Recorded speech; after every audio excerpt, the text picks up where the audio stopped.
Alors, bonsoir tout le monde. Ce soir, nous allons parler toujours du rapport avec la shrita, sauf que ce soir, nous allons voir à partir de quel moment, après que la shrita a été faite, est-ce que l'animal est cachère. Et vous vous rappelez qu'on a expliqué qu'il y avait différentes étapes avant qu'il soit cachère, entre autres la vérification que l'animal soit en bonne santé. Et ce n'est pas du tout évident, parce qu'il y a beaucoup de choses qu'il faut regarder. On va voir dans tout le chapitre 8 des lois relatives à la cache-route de l'animal après l'abattage rituel, une règle de base qu'il faut bien comprendre. À partir du moment où l'animal est en bonne santé, ça veut dire quoi en bonne santé? Qu'il peut continuer à vivre comme ça, pendant au moins un an. Si par contre la maladie qu'il a, ou le problème qu'il a, pourrait faire qu'il ne va pas finir l'année, ça s'appelle qu'il n'est pas en bonne santé, et donc qu'il n'est pas cachère. Et vous rappelez le terme exact, lorsque la shrita n'est pas bien faite, on appelle ça nevela. S'il n'est pas en bonne santé après la shrita, on appelle ça trefa. Maintenant, il faut savoir que tous les membres qui se trouvent dans l'animal sont importants. Que ce soit le pied, que ce soit la main, que ce soit l'estomac, que ce soit le poumon, que ce soit le rein, tout est important. Maintenant, il y a des choses qu'on peut vivre sans, par exemple l'appendice plutôt, le rein s'il n'y en a qu'un des deux, le foie s'il est coupé, tant qu'il est encore présent à un certain niveau, on peut encore continuer à vivre. Et donc, c'est tout ça qui va faire la différence. À quel moment on peut dire que l'animal est encore en, entre guillemets, bonne santé parce qu'il peut continuer à vivre de cette façon, et à quel moment il n'est pas appelé en bonne santé. De façon générale, il faut que tous les membres soient présents et qu'ils soient au chiffre exact qu'il doit être présent. Par exemple, s'il y a 2 cœurs, ce n'est pas normal. Donc, ce n'est pas en bonne santé. Et la règle, elle est ainsi. S'il y a 2 fois le même membre, c'est comme s'il n'y en a aucun. Et donc, à partir du moment où il y a 2 cœurs, c'est comme s'il n'y en a pas. S'il y a 2 foies, c'est comme s'il n'y en a pas. S'il y a 2 reins, c'est comme s'il n'y en a pas. Enfin, il y en a 2 de toute façon. Donc, s'il y en a... ouais, donc, c'est etc., etc. Donc, à partir du moment où il y a 2 membres qui, normalement, il devrait y en avoir qu'un, on fait comme s'il n'y en a aucun. Et donc, automatiquement, s'il n'y a pas de cœur, bah, ça va être compliqué à vivre. Donc, ça ne sera pas cachère. Donc, c'est pour ça qu'on va voir ensemble maintenant comment ça marche. Alors, comment fonctionne le poumon? On va commencer tout d'abord avec les animaux qui sont les gros animaux, d'accord? Donc la vache, par exemple. Et on va commencer à voir tout d'abord le poumon de la vache. Alors, à quoi est-ce qu'il ressemble? Vous l'avez ici. Donc, on a ici, un petit peu comme tous les poumons de façon générale. Bon, là, ça reste un clip art, donc ce n'est pas vraiment à ça qui ressemble. Hein. Je vais essayer de vous montrer à quoi ça ressemble. Ça vous aidera peut-être à avoir une idée. Hop, hop, hop. Voilà, peut-être comme ça, ce sera plus facile. Voilà, ici, vous voyez, ça, c'est le poumon d'un cheval, ça, d'un homme. Vous voyez que ça ressemble quand même assez beaucoup. Et là, le bovin. D'accord? Ici, on peut voir les différentes façons comment le poumon peut être vu. Et là, c'est à l'intérieur de l'animal. Maintenant, ce qui est intéressant, et ce qu'on va voir tout de suite, c'est à quel moment cela peut être problématique dans un poumon. Alors, pourquoi ce serait problématique? Et de façon générale, je ne sais pas si vous avez déjà remarqué, mais on parle beaucoup, beaucoup du poumon lorsqu'on parle de la vérification d'un animal, surtout des bovins, des gros animaux. Et c'est là que la grande différence va se faire entre de la viande cachère et de la viande glatte. La différence, elle se trouve où ça? La différence se trouve s'il y a déjà eu des problèmes dans le poumon ou pas. Alors, premièrement, il doit y avoir, comme quasiment tous les poumons, 3 lobes sur la droite et 2 sur la gauche. Et sur le côté droit, il y a comme une petite oreillette. Et elle est très importante parce qu'on l'appelle la rose. Ça ressemble en fait à une rose.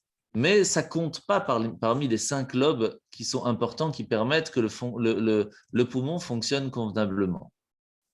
Donc, étant donné que c'est accessoire, s'il manque, c'est permis. La viande sera cachère, l'animal sera cachère. Maintenant,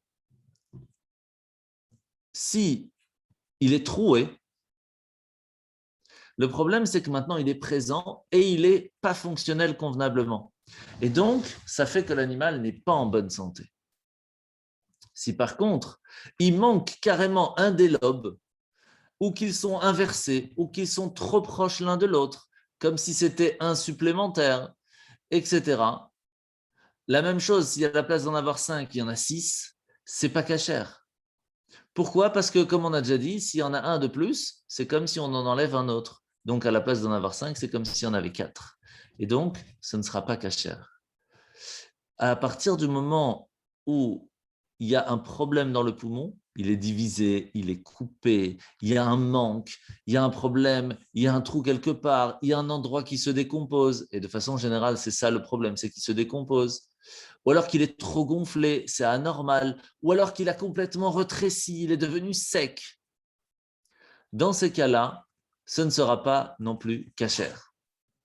Pourquoi? Parce que le fait qu'il a rétréci, qu'il s'est devenu tout sec, c'est à cause de la peur. Sauf que dans la peur, il peut y avoir 2 possibilités. Premièrement, s'il a eu peur pour cause divine, on appelle ça, ça veut dire qu'il y a eu, je sais pas, le tonnerre et ça lui a fait très peur, il y a eu un tremblement de terre et il s'est rétréci à l'intérieur de soi. Dans ces cas-là, l'animal reste cachère. Par contre, si c'est l'homme qui lui a fait peur, comment? Tout simplement, le shochet a tué un autre animal devant lui. Donc, vous imaginez bien qu'il a peur après l'animal. Il ne faut pas croire qu'il est bête, hein, même si c'est une bête, mais quand même.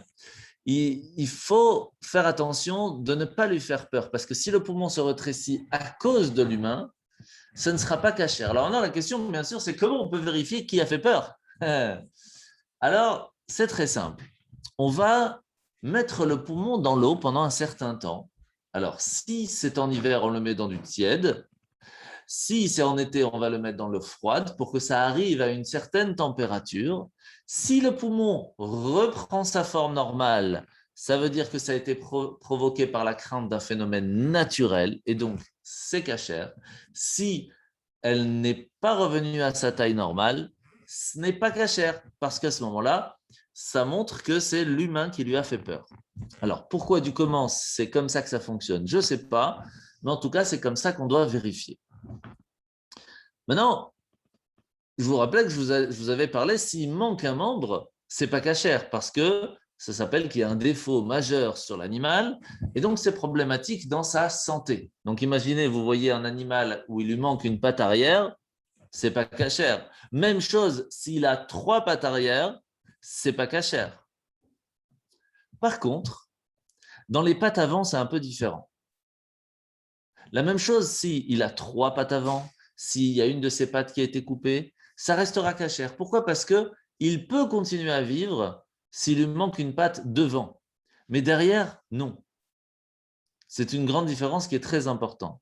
Par contre, faire très attention dans le sens où est-ce que ça a été coupé. Parce qu'il y a des endroits dans la patte avant qui sont très proches au corps. Et dans ces cas-là, eh bien, le sang ne va pas circuler convenablement, l'intérieur du corps ne va pas fonctionner convenablement, et à ce moment-là, il ne sera plus cachère. Mais de façon générale, si on voit clairement qu'il y a un problème comme ça, on n'essaye même pas de faire quelque chose. Mais dans un cas de force majeure, il faudra vérifier tout ça. La même chose si une partie de l'animal, d'un os, a été brisée. Alors là, c'est aussi la même question. Est-ce qu'on va lui mettre un plâtre? Est-ce qu'il a été bien remis, etc. Alors, c'est là qu'on va vérifier comment est-ce que ça a été guéri, est-ce que ça a été brisé lorsqu'il est tombé, à cause de quoi, est-ce que la jonction des tendons ont été faits convenablement, est-ce qu'il peut continuer à marcher normalement ou il boite tout le temps, etc., etc. Toutes ces différences, la même chose s'il a un hématome ou autre, tout ça va faire la différence. Bon, là, c'est vraiment le travail de celui qui va vérifier, donc on ne va pas rentrer dans le détail, mais c'est la couleur de l'hématome qui va faire la différence. Est-ce que le sang passe convenablement? Est-ce qu'il arrive à bouger sa patte, oui ou non? Et c'est tous ces détails qui vont faire toute la différence. Alors, maintenant, on va passer à l'anatomie plutôt de la poule. On va passer maintenant aux oiseaux. Donc la poule, le canard, etc. Les tendons chez les oiseaux sont de 16. Et ça commence à partir de l'os en bas du doigt supplémentaire jusqu'à la base de la jambe. Et tout cela doivent être parfaits. S'il y a un de ces tendons qui a été coupé, c'est pas cachère. Et c'est pour cela que de façon générale, lorsqu'on fait la shrita des poulets, il y a toujours quelqu'un qui est là et qui va toucher le genou, si vous voulez, de l'animal, du poulet, pour voir s'il est trop dur. S'il est trop dur, on va couper en milieu au couteau et on va passer le pouce à l'intérieur. Alors, j'en ai pas ici pour vous montrer, je n'ai pas pris de poulet avec moi, mais on met le pouce à l'intérieur et à ce moment-là, on va voir sur le pouce directement tous les tendons en fait. Et on voit directement si c'est coupé ou pas. Le seul souci, c'est qu'en passant le couteau, on coupe très généralement un ou deux. Mais on voit directement la différence. Parce que lorsque c'est coupé au couteau, c'est coupe sec. Lorsque ça a été coupé par avance, c'est tout un petit peu effiloché. Donc on voit directement si cet endroit a été coupé par avant et donc c'est pas cachère, ou alors coupé avec le couteau. Et dans ce cas-là, ce ne sera pas problématique. Avec des personnes qui font ça tout le temps, ils arrivent à connaître l'endroit précis où on peut couper sans couper les tendons du tout. Bon, moi, je ne le fais pas assez souvent pour vraiment y arriver à chaque fois, mais à force de mettre le pouce à l'intérieur, on voit quand même la différence dans les tendons. Et des fois, il faut chercher. Il faut vraiment trifouiller à l'intérieur pour voir tous les tendons, parce qu'il y en a quand même 16 à vérifier. Ce n'est pas rien du tout. Mais généralement, quand il est coupé, ça se voit assez rapidement, donc on le voit tout de suite. Maintenant, il y a aussi des fois où des organes vont être retirés, et là, ce n'est pas cachère. Et c'est pour cela qu'il y aura les tendons, comme on a parlé, le foie, la mâchoire supérieure, bien sûr les poumons, comme on en a parlé déjà, et tous ces endroits-là, on doit les vérifier un par un. Alors, je vais vous montrer un petit peu à quoi ça ressemble. Donc, hop, donc, voilà, comment on fait pour zoomer ici? On va y arriver. Voilà, c'est là. Donc, ici, vous avez la mâchoire supérieure. Je ne sais pas si vous voyez, de cette partie-là, si elle est manquante, étant donné que c'est tout lié avec la possibilité de respirer, si elle est manquante, c'est plus cachère. La partie inférieure est moins importante dans le sens où elle n'est pas attachée ni à la trachée artère ni à l'œsophage, donc ce qui permet de manger ou de respirer. Donc si elle est cassée, si elle est manquante, elle a été enlevée, etc., ça pourrait être cachère. Il y aura encore d'autres choses à vérifier quand même, parce qu'il faut se poser la question comment elle est partie, mais ça pourrait être cachère. Alors, vous voyez aussi qu'il y a aussi le poumon qui se trouve ici. Alors, comment est-ce qu'on vérifie le poumon d'un poulet? C'est très simple. On prend dans les mains et on le touche avec les doigts. S'il s'effiloche, c'est qu'il n'était pas en bonne santé. S'il est doux et qu'il est bien rose, c'est qu'il est cachère. Si la couleur est différente ou s'il est dur, à ce moment-là, c'est qu'il n'était pas en bonne santé pour une raison ou une autre. Et de façon générale, on le met de côté. Après, c'est vraiment au toucher que la personne a eu le temps d'apprendre. Et c'est franchement, il faut en toucher une centaine, des fois des milliers avant de vraiment comprendre la différence. Et ça s'apprend, c'est vraiment un travail en soi. Donc maintenant, vous verrez qu'il y a d'autres choses, par exemple, le foie qui se trouve ici, qui est quand même assez gros en soi. Hein, et c'est pour cela que des fois, il peut être coupé ou effiloché ou pas en bonne santé. Et là, on va voir que des fois, ça pourrait être cachère, des fois, non. La même chose pour les intestins, l'intestin grêle, etc. Où il peut y avoir des fois des petites boules qui vont ressortir dessus. Alors, comment dire, en Europe, de façon générale, il n'y a pas tellement de problèmes d'intestin parce qu'on vit dans un endroit où il n'y a pas tellement de sable. Donc, c'est rare qu'il peut y avoir des choses à l'intérieur qui vont lui faire problème. Mais en Israël, on vérifie quasiment tout le temps les intestins, l'estomac, etc. parce que l'endroit fait qu'on a besoin de les vérifier. Autant qu'avant, on faisait quasi tout le temps en Israël, on vérifiait les pieds parce qu'ils étaient beaucoup plus un sur l'autre. Alors que maintenant, en Europe aussi, on vérifie beaucoup les pieds parce que malheureusement, ils sont très entassés dans les bacs. Et donc, on doit faire attention à tout ça pour être sûr que l'animal va être cachère.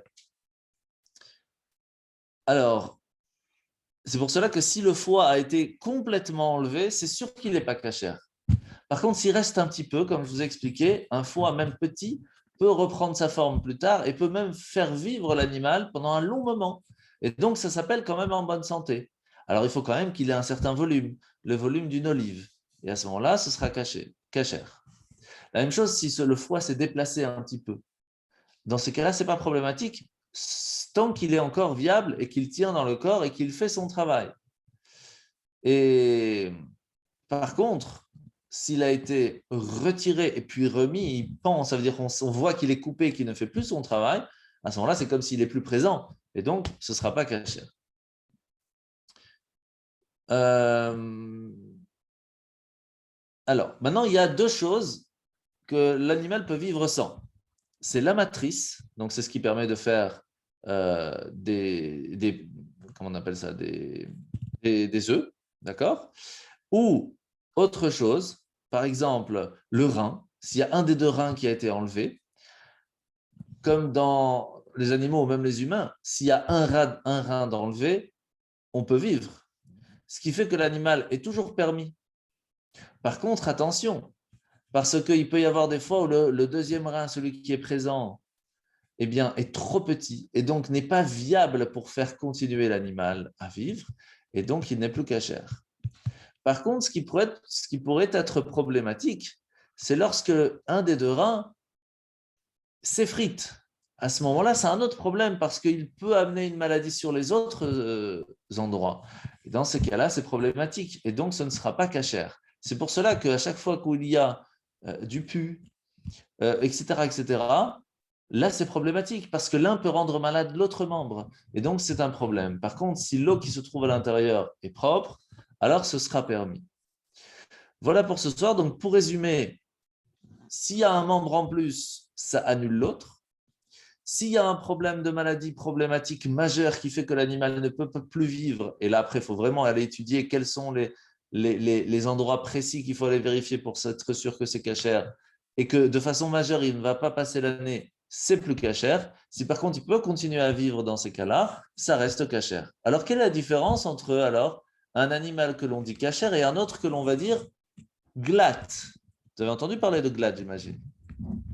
On peut dire glatte aussi chalak.